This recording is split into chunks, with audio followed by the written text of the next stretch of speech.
வணக்கம். திருப்பூர் மாவட்டத்தில் கருடன் அரசியல் மற்றும் புலனாய்வு மாதிதழ் 60ஆம் ஆண்டு வெள்ளி விழா திருப்பூர் தெற்கு லோட்டரி கிளப் ஹாலில் நடைபெற்றது. லோட்டஸ் கண் மருத்துவமனை மூலம் கண் பரிசோதனை முகாம் நடைபெற்றது. விழாவில் கலந்து கொண்ட பத்திரிகை ஆசிரியர் மற்றும் மாவட்ட நிருபர்கள் அனைவருக்கும் கருடன் பத்திரிகை ஆசிரியர் ரமேஷ் தலைமையில் பொன்னாடை மற்றும் விருதுகள் வழங்கப்பட்டது.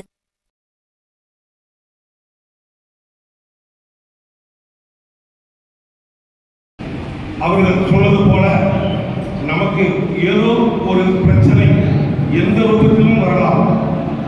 அதுக்கெல்லாம்